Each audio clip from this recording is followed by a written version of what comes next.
Bonjour à tous. Merci de m'avoir accueilli aujourd'hui à l'IFEA dans ces nouveaux locaux. En apprenant l'adresse, j'ai constaté avec surprise que j'avais déjà de bons souvenirs dans cette rue. En décembre passé, j'y habitais lorsque j'ai fait les dernières corrections des preuves typographiques pour le livre qui est déjà paru aux éditions Isis. Vous voyez à l'écran que j'ai écrit le nom de Kandemir en roumain et en turc, car ça peut s'avérer utile pour les recherches sur Internet. J'ai aussi écrit mon nom en français, mais également en turc et en roumain. Pourquoi ce livre? Pour compléter un travail commencé au début du XVIIIe siècle. Cette édition française, dont je reprends le texte, traduisait la version anglaise sans avoir pu consulter l'original. Original qui a été publié à la frontière entre le XXe et XXIe siècle seulement. Original qui a été publié en latin et ensuite traduit en roumain. Comme dit la présentation sur le site de l'IFEA, j'ai souhaité montrer le livre tel qu'il a été conçu et tel qu'il a été connu, en mentionnant les modifications susceptibles d'avoir un impact sur le contenu, et ceci sur toute la longueur du texte. Posons d'abord quelques repères chronologiques et géographiques concernant Cantemir.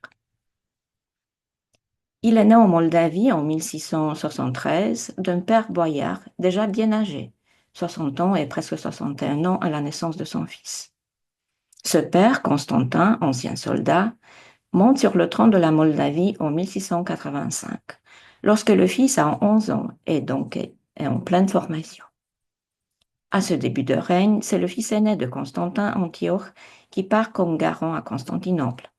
Mais le cadet, donc Dimitrié, le remplacera 3 ans plus tard, en 1688.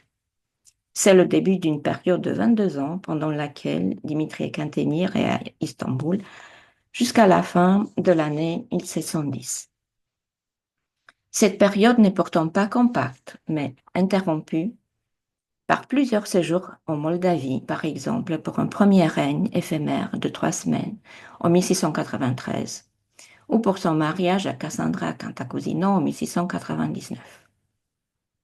Nommé prince régnant de la Moldavie au début des guerres russo-turques de 1710-1711, il quitte définitivement Constantinople en novembre 1710.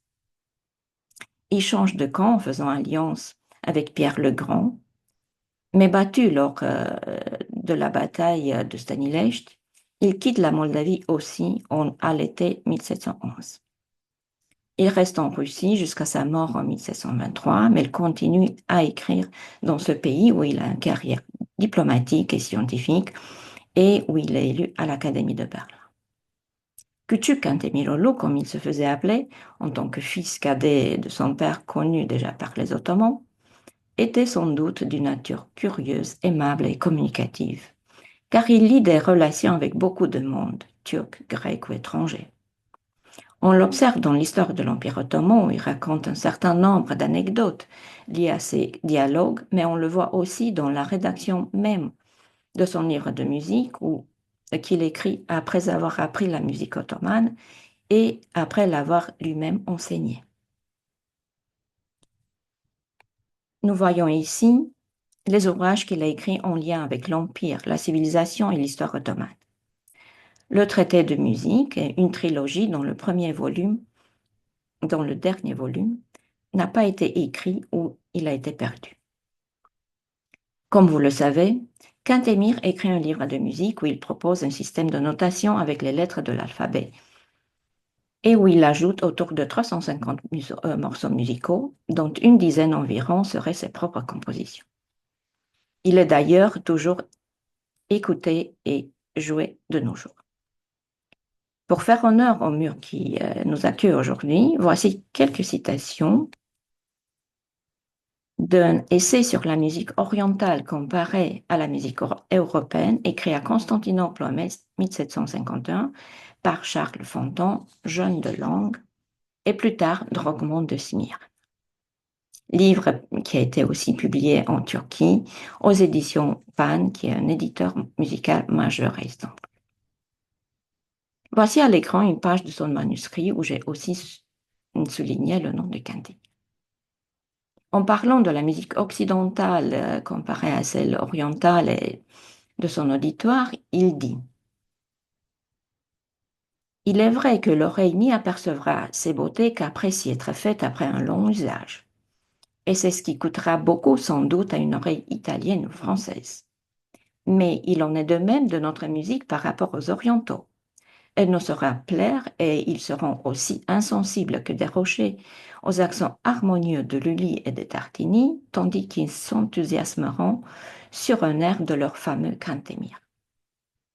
Cantemir était donc non seulement fameux, mais le leur. À une autre page, Fonton dit: Démétrius Cantemir, prince de Moldavie, a été un des plus fameux musiciens du temps d'Ahmed III. Son beau goût a donné un grand lustre à la musique orientale. Il est auteur de plusieurs airs turcs qui ont eu beaucoup de succès et on l'entend avec plaisir. Dans l'histoire de l'Empire ottoman qu'il a faite en latin et dont nous avons une traduction française, ce prince attribue la gloire d'avoir introduit les notes dans la musique orientale. Je ne sais sur quel fondement, car il est constant, et nous en parlerons encore plus amplement dans la suite, en son lieu, que les orientaux n'ont point de notes comme nous, et n'en connaissent pas, à moins que par ce terme Cantemir n'entende tout autre chose que ces caractères notés sur le papier et destinés à marquer la différence des temps et qui seraient s'exprimer improprement et contre l'usage ordinaire. Quoi qu'il en soit, on ne peut pas ôter à ce grand homme le mérite particulier et le talent qu'il avait pour les accords. On voit donc dans cette citation élargie que Cantemir est considéré comme fameux alors que Fonton n'a même pas vu le traité de musique et qu'il pense même qu'il n'existait pas. Et une dernière citation, le prince Démétrius de Cantemir, fameux pour ses talents, par ses talents pour la musique, s'est encore rendu célèbre par la dextérité à jouer du tambour. Fonton parle donc beaucoup de Cantemir dans son essai qui n'est pas très grand. Il donne aussi un air de Cantemir qui n'apparaît pas dans son traité. De toute évidence, Fonton le connaissait par le répertoire oral. Après cette introduction plus ou moins brève, qui situe Cantemir en temps et espace, venons à l'histoire de l'Empire ottoman, à ses éditions, son manuscrit et aux autres points que j'aborderai. Le livre paraît en 1734-35 en anglais. À ce moment, Dimitri n'est plus de ce monde, et c'est son fils cadet, Antioche, né à Constantinople mais élevé en Russie, qui arrive à Londres en tant qu'ambassadeur de la tsarine Anna. Il a seulement 22 ans et se propose de publier l'ouvrage de son père. Il y arrivera en 2 ans, ce qui est très peu pour une traduction de grande dimension, plus la gravure des portraits. Suit la version en français en 1743 et ensuite celle en allemand en 1745. Ces deux seront traduites d'après l'édition anglaise. Plus tard paraissent une édition en roumain et une en turc. Et il y a quelques décennies, le manuscrit en latin et 2 traductions en roumain. Le manuscrit, justement. C'est un peu bizarre de parler d'édition avant de parler de manuscrit. Et pourtant, c'est l'apparition dans le monde, pour ainsi dire, car le manuscrit a disparu après la publication de la version en anglais et il est resté introuvable jusqu'en 1984. Il est accessible dans sa forme originale depuis 1999, pour ceux qui peuvent lire un manuscrit en latin, depuis 2002 pour ceux qui savent lire le latin, et depuis 2010 pour les romanophones, avec une deuxième traduction en 2015. Le manuscrit. Les données techniques sont affichées à l'écran. Il s'agit d'un manuscrit volumineux de plus de 1000 pages, en format qui est proche de l'A4 actuel, partagé en 3 livres, 2 de la croissance et 1 de la décroissance. À cela s'ajoute une vie du prince Démétrius Cantemir, écrite en français et des gravures. Vous voyez aussi à l'écran qu'il y a beaucoup d'annotations, parmi lesquelles certaines peuvent compter plusieurs pages. La très bonne nouvelle est que le manuscrit est en ligne. Je me suis posé un soir cette question simple. J'ai mis 3 mots sur Internet, Cantemir Hatton Library, et il m'est apparu. Voici la page avec l'étiquette. On voit qu'il est entré dans les collections de Harvard University le 6 juillet 1901. La petite étoile bleue n'est pas un détail anodin. Elle était apposée sur les ouvrages qui avaient été déplacés depuis Widener Library vers Hatton Library à la construction de cette dernière. Comme Hatton Library a ouvert en 1942 et Widener Library en 1915, ça signifie que le manuscrit arrivé avant ces dates a dû être hébergé initialement dans un autre bâtiment. Et voici le manuscrit, la préface avec toujours la petite étoile bleue sur cette première page, la croissance, la décroissance et les annotations. Avoir le manuscrit en format numérique est un avantage énorme. Dans la version facsimilée, tout écrit est en noir. Dans la version scannée, on observe facilement les différentes encres ou ce qui est écrit en crayon, comme on peut le voir à l'écran avec ces images comparatives. Les ajouts de l'auteur, difficiles à lire dans le facsimile, peuvent être agrandis facilement. J'ai eu la chance de découvrir le manuscrit en ligne 2 jours avant de commencer la vérification des mots et textes en turc ottoman, et ça a été crucial, car je n'aurais pas pu comprendre la version facsimilée dans certains cas. C'est donc une excellente nouvelle que le manuscrit soit accessible à tous maintenant. Le manuscrit est accompagné des portraits des sultans, 22. Dans ce cas, il ne s'agit pas d'originaux des portraits, mais des gravures, des copies de ces portraits. Plus précisément, Cantemir raconte comment il s'est procuré les copies de ces portraits effectués par Levny. Je cite, « C'est pourquoi il ne conserve aucun portrait peint, à l'exception de ceux des empereurs, qui ont tous été soigneusement conservés dans la bibliothèque du sultan, rassemblés au fil des siècles et dont nous avons obtenu, grâce aux bons présents de nos amis, que nous avions à la cour quelques copies et nous avons pris soin de les faire peindre par le grand musévir ou peintre du sultan, Levni Çelebi, et nous les conservons toujours avec nous. Ces copies, faites par le grand peintre du sultan, mais également élève du musicien Cantemir, étaient suffisamment précieuses pour être apportées dans l'exil russe et ensuite en Europe occidentale par son fils. Nous ne savons pas où sont ces copies et par ailleurs les originaux n'ont pas été identifiés non plus. La curiosité de la situation fait que ces gravures n'aient jamais été imprimées en couleur avant notre édition. Elles ont été publiées dans la version anglaise et allemande en noir et blanc, mais sont absentes de la version française. Elles sont aussi absentes des éditions récentes. Vous voyez ici, donc, pour la première fois, les gravures en couleur et telles qu'elles sont dans leur intégralité. Car dans les diapositives suivantes, j'ai renié le cadre pour les rendre plus visibles dans la partie centrale. Il faut lire soigneusement ce que Tyndall dit, car c'est tout ce que nous savons de ces copies originales, pour ainsi dire. These copies are small and will be engraven just as they are. C'est tout. Ces copies sont petites et seront gravées telles qu'elles le sont.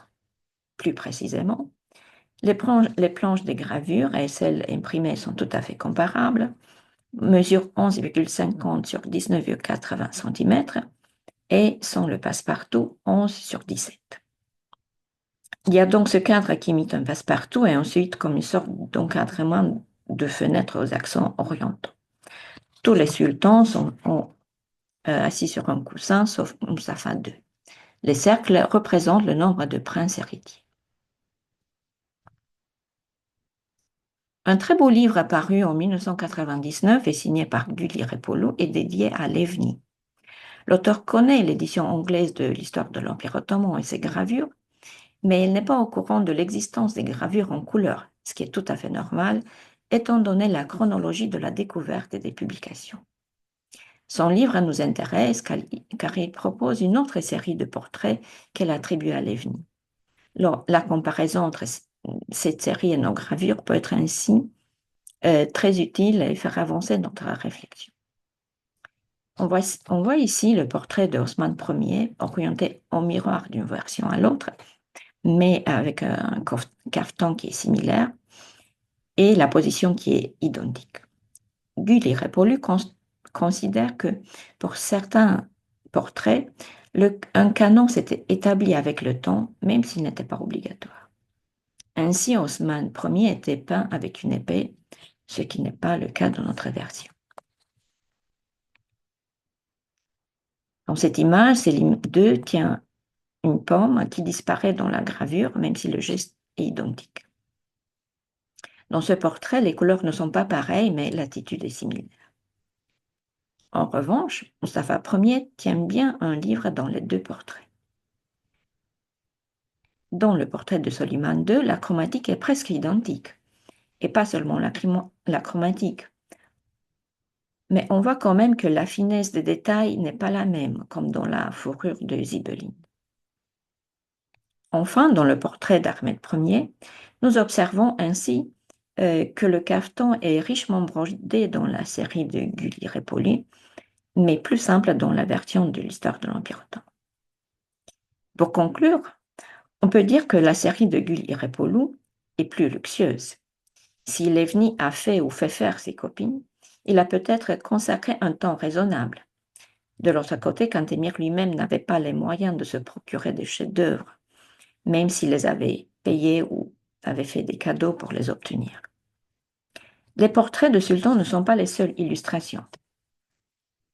Un plan de la ville de Constantinople y figure, ainsi qu'un portrait de Cantemir que nous avons vu sur la première diapositive. Cantemir y note la position de son palais hors d'accueil, ici surligné, et ici plus en détail. Dans un coin de ce plan, il dessine même son palais. Et on peut profiter de cette version numérique pour admirer la précision des détails. Le côté gauche et le côté droit. Le turc ottoman. J'avais projeté il y a quelques minutes des diapositives ou des mots ou des phrases en turc ottoman qui apparaissaient. Dans la version anglaise, c'est simple, tout disparaît, ce qui a déclenché des polémiques et des réponses à polémiques. On voit à l'écran le texte le plus long de ce manuscrit, mais d'habitude, ce sont seulement des mots et éventuellement des textes de quelques lignes. En anglais, dans les versions suivantes, subsistent quelques transcriptions, et donc Cantemir transcrit aussi du turc ou du persan. Donc on voit à l'écran quelques brèves phrases, un court poème, et d'autres petites phrases où la transcription en alphabet latin est reprise plus ou moins bien en anglais. Cela étant, le grec aussi est traduit, donc ce n'est pas uniquement le turc ottoman qui disparaît.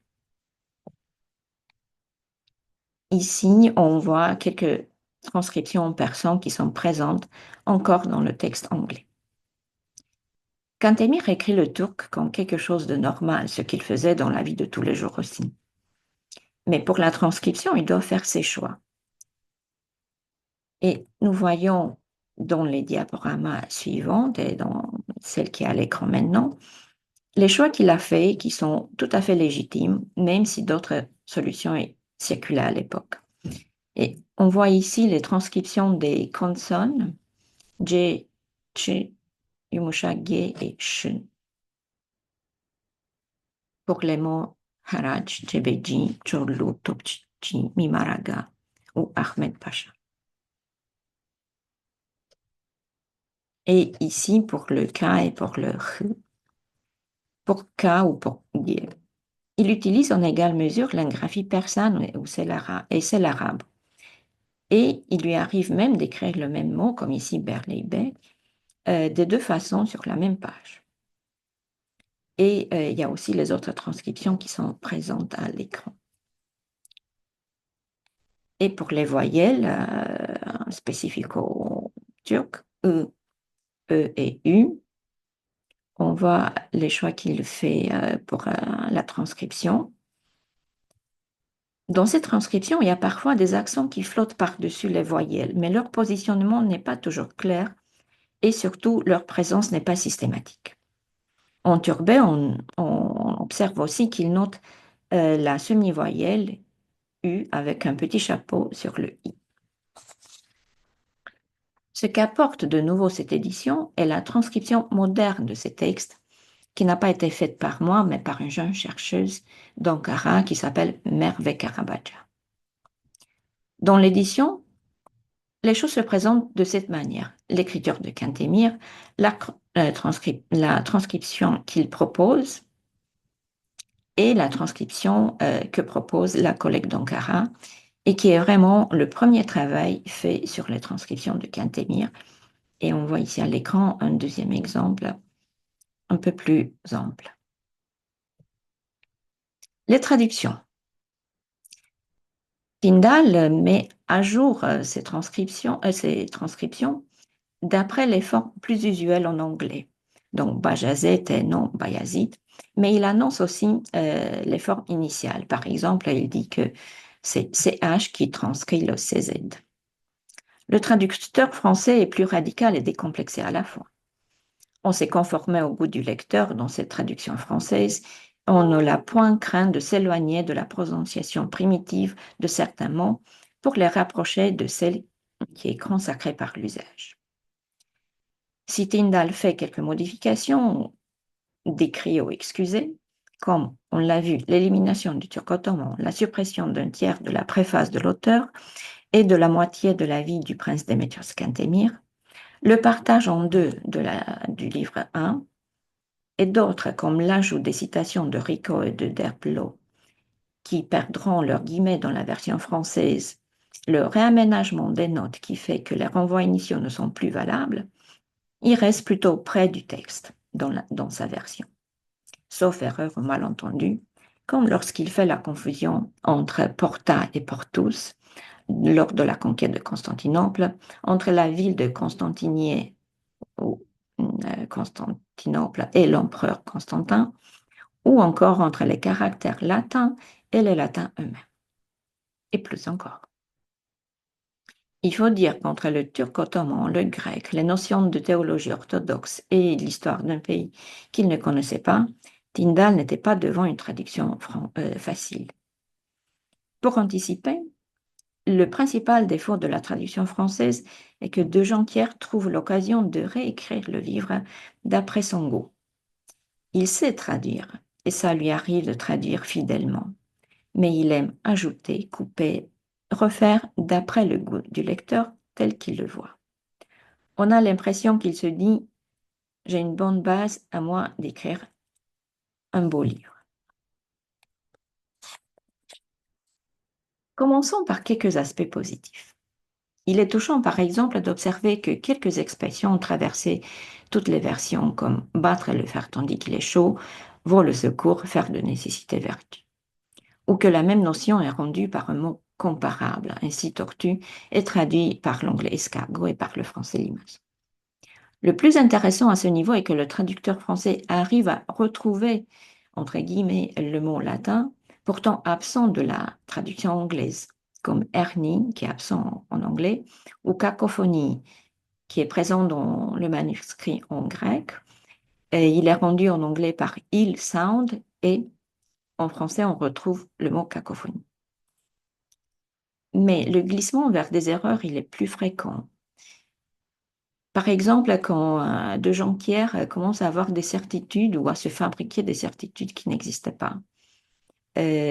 Par exemple, dans le premier exemple où il remplace l'expression initiale « une des raisons » par le vrai motif, ou dans le deuxième exemple où il remplace l'idée de espérant par ne doutons point. Parfois, il comprend le contraire.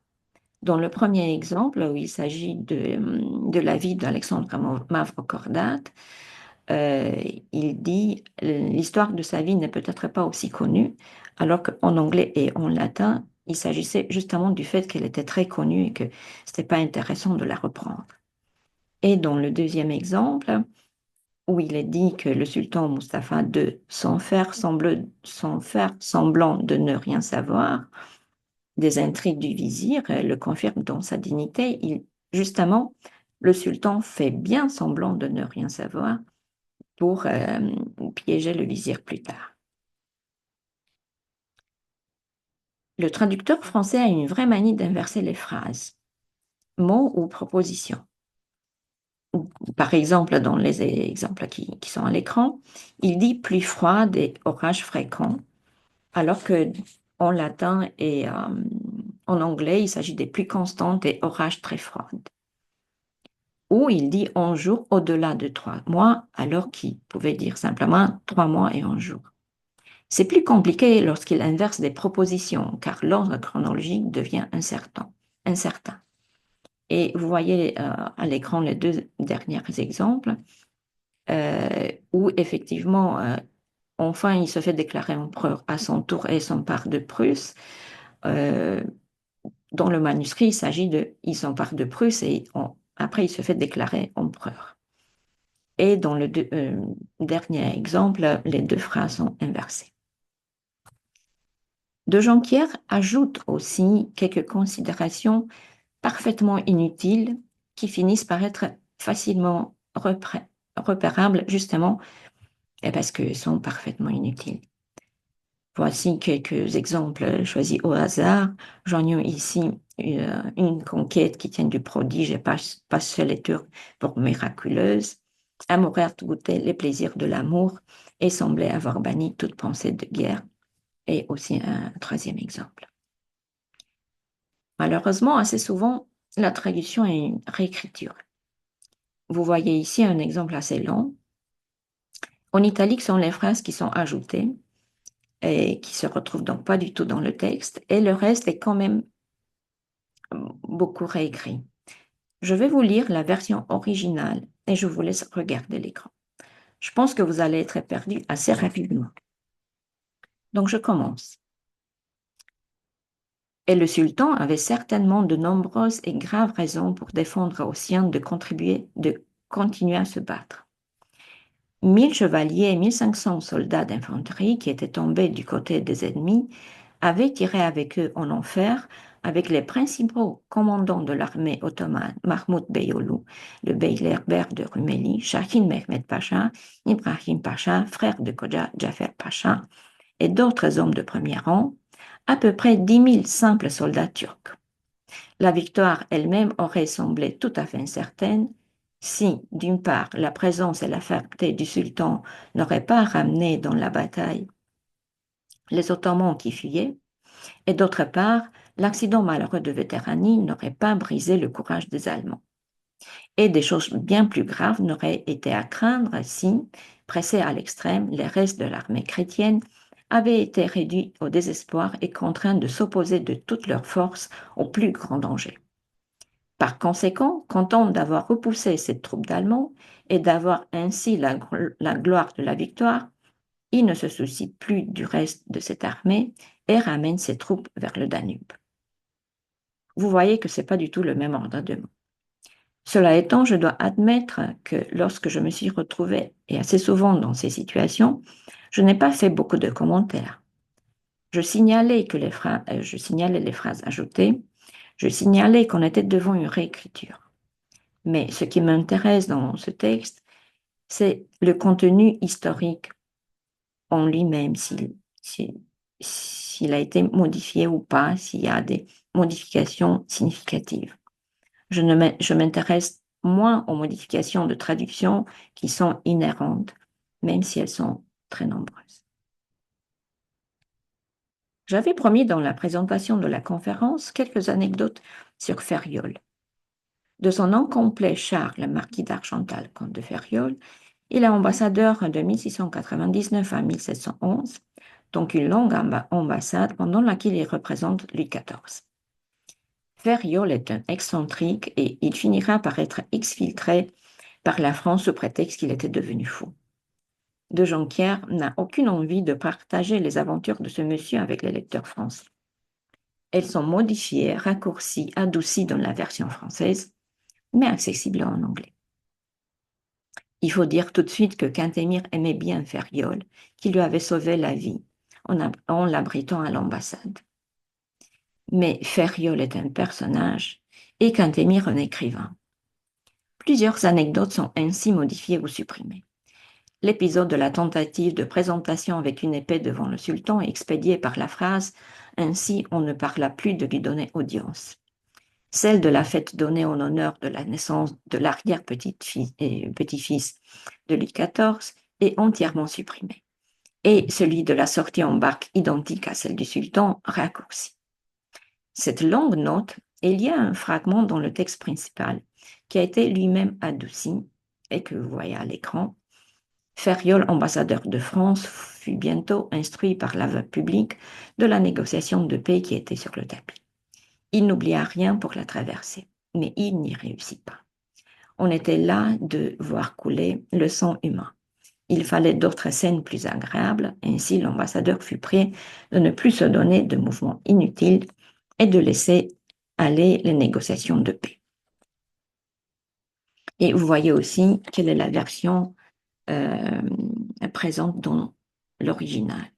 Lorsqu'il entend cela publiquement, Ferriol, ambassadeur du roi des Gaules, s'efforce par toutes les sortes d'artifices, dont et promesses de troubler la sérénité qui apparaît et de la recouvrir de nuages pleins de sang.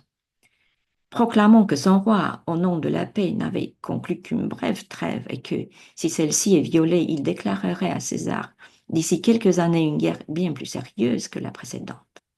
Cependant, parce que la cour ottomane avait compris que désormais, tant de fois, les promesses des Gaulois ne sont remplies que par le seul vent et non sans de grands dégâts, tous les efforts de l'ambassadeur furent vains, et il lui fit ordonner de se taire et de ne plus déranger les négociations de paix. Je vais vous lire dans les instants suivants une des anecdotes qui a été supprimée. Elle n'est pas à l'écran puisqu'elle est absente. Donc voilà, voici. Elle concerne la fête qui était donnée en honneur à l'arrière-petit-fils de Louis XIV. Le dernier trouble qu'il provoqua, je cite, à Constantinople, eut lieu sur le vizirat de Kalayi Ahmed Pacha. Ferriol avait obtenu de son prédécesseur, Silardin Hassan Pacha, l'autorisation de célébrer la naissance du petit-fils du roi, en tirant des coups de canon et en allumant des feux de joie. Il avait donc préparé un festin somptueux et pris toutes les autres dispositions nécessaires pour cette solennité. Mais le jour même où les festivités devaient commencer, Silardin Hassan Pacha fut déposé et Kalayi Ahmed Pacha installé à sa place. Ferriol, apprenant ce changement, envoya aussitôt son principal interprète au palais du vizir pour obtenir une confirmation de l'ancien serment. N'y parvenant pas, en raison de la foule immense de nobles rassemblés devant la porte du nouveau vizir, et réticent à avoir tous les préparatifs réduits à néant, il résolut de maintenir la solennité en vertu de l'ancien serment. La nuit venue, lorsque Kalayi Ahmed Pacha aperçoit la lumière des bougies et s'étend d'un tel acte inhabituel accompli à son insu, il envoie dans un accès de colère et sans se renseigner un bachi de Bostanji auprès de l'ambassadeur pour lui ordonner d'éteindre les bougies. Ferriol, refusant d'obéir, le vizir envoie le même homme une seconde fois afin de le conseiller amicalement de ne pas perdre son honneur et sa vie par son obstination injustifiée, car il avait désormais reçu l'ordre de calmer les troubles au sein de son régiment sans autre instruction, et si l'ambassadeur refusait d'obéir, d'éteindre les bougies par la force et de détruire tous les préparatifs. À cela, Ferriol répond « Si vous portez atteinte violemment aux droits du roi, mon maître, et aux privilèges des ambassadeurs, moi qui suis tenu de sacrifier ma vie pour l'honneur de mon maître, je ferai sauter cette maison à la poudre, et avec elle ma propre personne et tous ceux qui viendront y exercer des violences. Et je laisserai le roi, mon maître, réclamer réparation pour l'offense subie. Durant cette altercation, le principal interprète de Fériol, un certain Fontana, homme versé dans les affaires de la cour ottomane, éteint discrètement les bougies allumées à l'extérieur. Non pas dans l'ordre où elles se trouvaient, mais certaines ici, d'autres là, de sorte qu'elles puissent sembler avoir éteintes par le vent. Et les invités, percevant le danger qu'ils couraient, se retirèrent peu à peu. Si bien que Fériol fut contraint, faute de compagnie, de faire ce qu'il n'aurait pas fait sur l'ordre du sultan, c'est-à-dire mettre fin à ses réjouissances. Fin de la citation. Finalement, dans cette anecdote, je trouve que Fériol avait tout à fait raison. Il avait obtenu son autorisation, il était dans son droit de continuer. Un tout dernier mot sur l'index. Un index est une partie technique que l'on regarde si on en a besoin. Mais celui-ci est un peu différent car il référencie les trois formes, français, latin, turco-ottoman, auxquelles s'ajoutent aussi les formes actuelles. Donc, pour les toponymes, j'ai ajouté les formes en turc, en hongrois, serbe, etc. Et aussi en latin lorsque ça a été pertinent. Et j'ai identifié aussi, dans la mesure du possible, les noms des personnes historiques, car il y a beaucoup d'Ahmed Pacha, Mehmed Pacha, qu'il fallait identifier. Et dans le livre, ça apparaît ainsi avec toutes les formes répertoriées en français, latin et turco-ottoman, et pareil pour les identifications respectives. Ma communication approche de sa fin. Les éléments que je vous ai présentés, et plus encore, bien sûr, font partie de ce livre. Et je finirai avec le traditionnel Teşekkür ederim et merci de m'avoir écouté.